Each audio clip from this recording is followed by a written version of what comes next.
여러분 지금 미국 증시가 사상 최고치를 찍고 있죠. 이런 상황에서 아마도 많은 분들이 좀 불안한데 계속 상승장이 지속될 수 있을까? 아니면 좀 하락하지 않을까? 라는 생각들을 갖고 계실 겁니다. 이런 고민을 하신 투자자분들에게 좀 도움이 될 수 있게끔 제가 월가의 매크로 보고서를 하나 갖고 왔습니다. 이 보고서의 결론부터 말씀을 드리면 미국의 경제를 떠받드는 두 가지 기둥이 무너지고 있다는 내용의 보고서입니다. 실제 이 보고서에 담긴 데이터들도 꽤나 충격적이었고요. 근데 저는 이 보고서에 대해서 정반대의 생각을 갖고 있어서 오늘 영상에서는 그 보고서가 주장하는 게 뭔지, 그리고 제가 왜 이 보고서에 대해서 정반대로 생각하고 있는지 이야기를 한번 해보려고 합니다.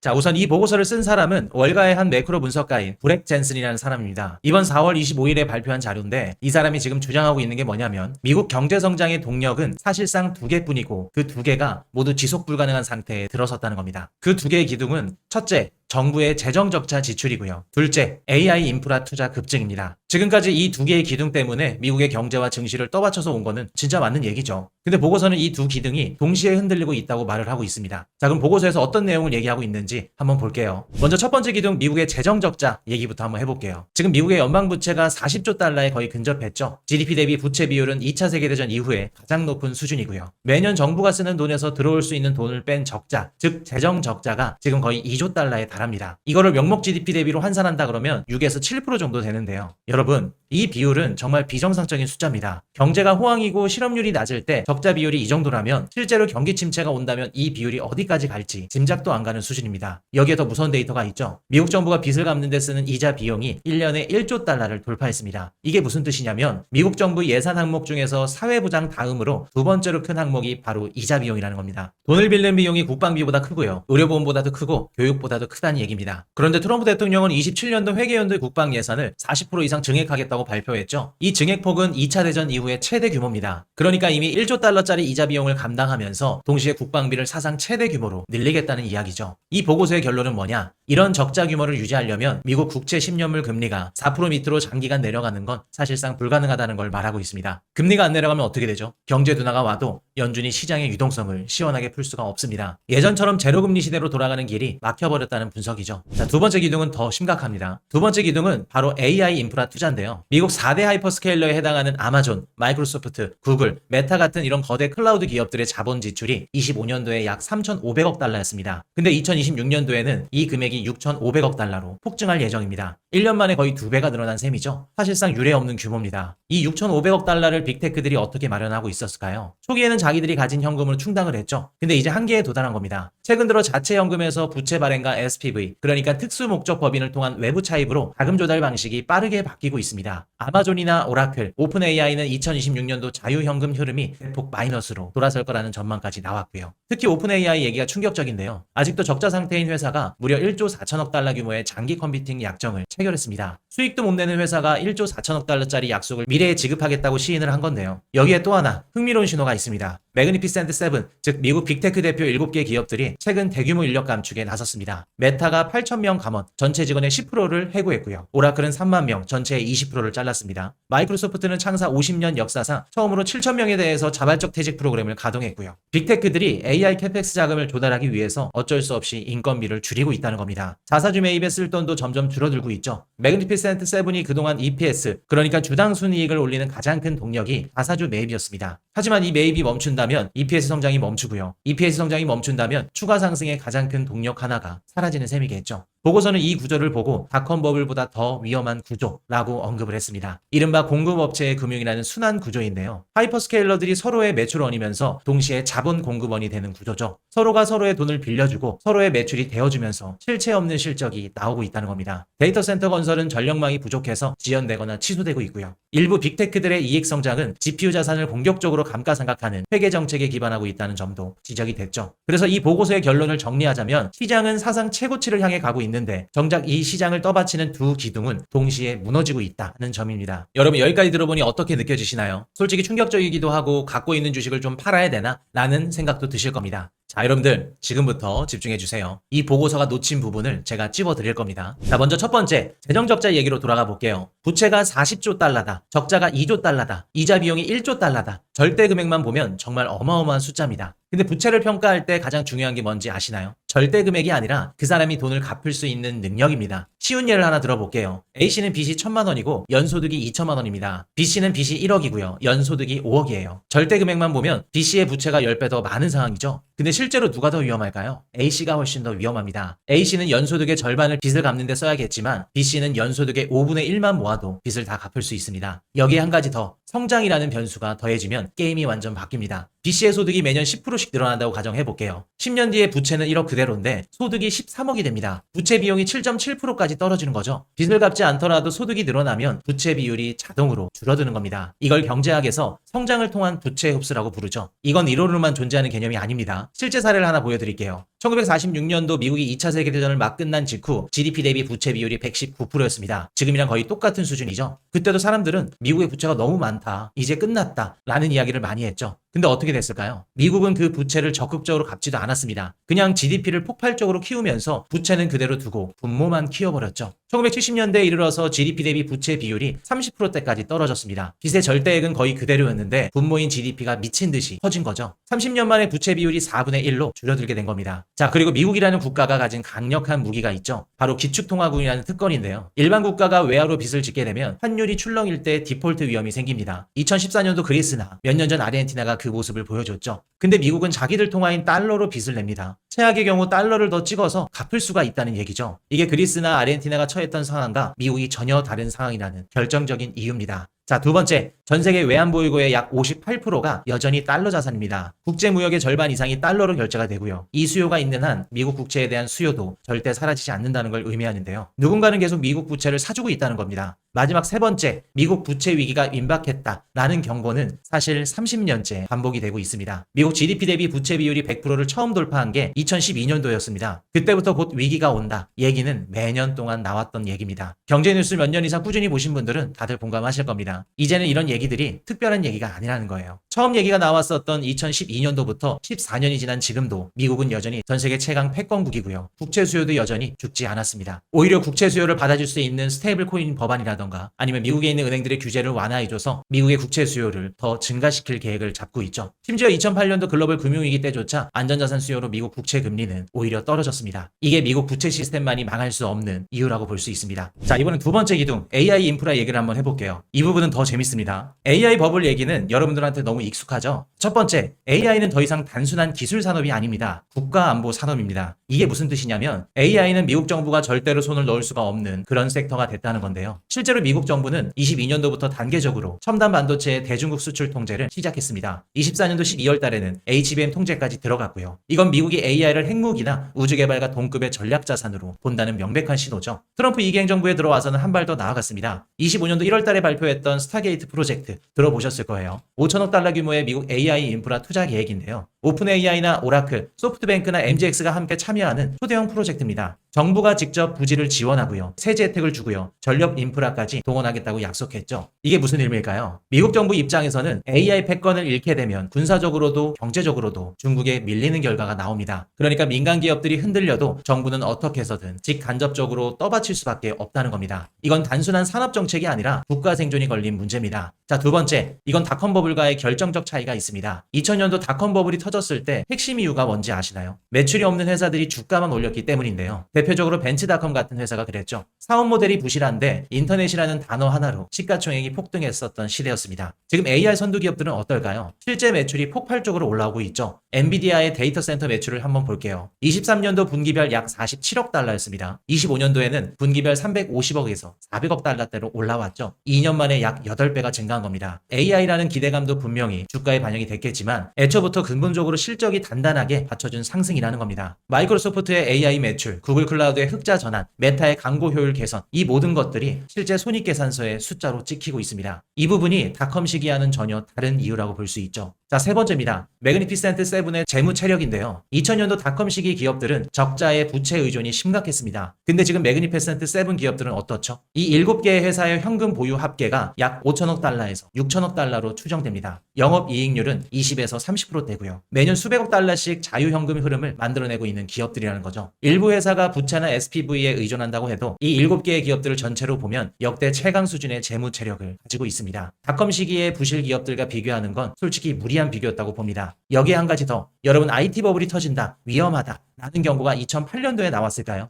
아닙니다. 1995년도부터 2001년도까지 IT 버블은 약 6년 동안 지속이 됐고요. 그 6년 내내 곧 거품이 터진다, 끝났다, 도망쳐야 된다 라는 얘기가 끊임없이 나왔습니다. 시장에서 나오는 자본들이 결국 정확하지만은 않다는 거죠. 결국 중요한 것은 사람들이 버블이다, 뭐다 떠드는 걸 듣는 게 아니라 시장을 바라보는 내 시각과 판단을 정확하게 기르는 것이 가장 중요하다는 것을 이 보고서를 통해서 말씀드리고 싶었습니다. 자, 오늘 내용 정리해 볼게요. 첫 번째, 월가의 한 매크로 분석가는 미국 경제를 떠받치는 두 기둥이 동시에 무너지고 있다고 경고했습니다. 재정 적자 2조 달러, 부채 40조 달러, AI 캐펙스의 자금줄 의존 심화, 7개의 기업들의 대규모 감원까지 수치만 보면 정말 무섭게 들리는 보고서입니다. 둘째, 하지만 이 보고서가 결정적으로 놓치고 있는 것이 있습니다. 부채 문제는 절대 금액이 아니라 GDP 대비 비율과 성장률로 보셔야 된다는 거. 그리고 여기다 더 나아가서 기축통화국의 특권, 그리고 30년째 반복되어 왔던 위기설이 빗나간다는 사실까지요. 미국의 부채와 일반 국가의 부채들은 본질적으로 차원이 다르다는 겁니다. 세 번째, AI 인프라 투자도 마찬가지인데요. 이건 단순한 산업이 아니라 국가안보 차원의 전략 자산입니다. 정부가 절대 놓을 수 없는 분야죠. 5천억 달러짜리 스타게이트 프로젝트가 그 증거고요. 실제로 매출이 받쳐주고 있다는 것도 닷컴 버블 때와는 다른 결정적인 증거를 알 수 있습니다. 여러분, 단순히 내가 매수한 주식이 하락하고 있는 것만 손실 같으신가요? 항상 어느 시점마다 존재하는 흔한 비관론에 휩쓸려서 두려움에 떨고 있는 것, 그게 가장 큰 손실입니다. 진짜 부자는 남들 말에 휩쓸려서 거품을 두려워하는 사람들이 아니라 거품 안에서도 흐름을 같이 탄 사람들이 결국엔 부자가 됐죠. 제가 이전 영상에서도 말씀을 드렸지만 중동전쟁으로 인해서 미국의 소비 심리가 흔들린다는 건 결국 연준의 금리 인하로 이어질 가능성이 높다는 걸 의미합니다. 새 연준의장 케빈 허시 체제가 들어서면서 그 인하 속도와 강도는 더 강해질 가능성도 열어두셔야 되고요. 그렇게 시장의 유동성이 풀리는 흐름이 만들어지고 있는데 우리 투자자들은 위험자산과 멀리하고 있다? 이건 정말 큰 기회를 놓치는 겁니다. 항상 말씀드리지만 이 영상을 보고 무작정 매수하라는 얘기가 아닙니다. 분산은 항상 필수고요. 한 번에 다 사지 말고 시간을 두고 나눠서 분할 매수하는 게 가장 큰 기본이죠. 비관론자의 보고서는 화려하고 설득력이 있어 보입니다. 근데 냉정하게 데이터를 들여다보면 그들이 30년째 반복해온 흔한 얘기라는 걸 알 수 있습니다. 시장이 사상 최고치를 갱신하는 동안 비관론자들은 늘 그 자리에 그대로 있었죠. 비관론에 흔들리지 말고 본인의 시각으로 데이터를 다시 한번 들여다보세요. 그러면 두려움이 기회로 바뀌는 순간이 분명히 올 겁니다. 여러분, 시장에서 살아남는 사람과 불을 만드는 사람의 차이는 사실 크지 않습니다. 단지 흐름을 정확하게 읽는 시각, 그 사소한 하나의 차이가 여러분들의 결과를 결정짓게 될 겁니다. 오늘 영상이 그 시각을 만드는 데 있어서 작은 단서가 됐으면 좋겠습니다. 저희 고정 댓글란 확인하시면 저희 공식 텔레그램 채널에서 각종 유료 자료와 학습 자료를 무료로 제공해드리고 있죠. 채널 입장은 기간이 지나면 제한될 수 있으니까 고정 댓글을 확인하시고 미리 입장하셔서 공부 자료들을 받아가시길 바라겠습니다. 오늘도 영상이 도움이 되셨다면 구독과 좋아요 부탁드리고요. 지금까지 코슈 경제 채널이었습니다.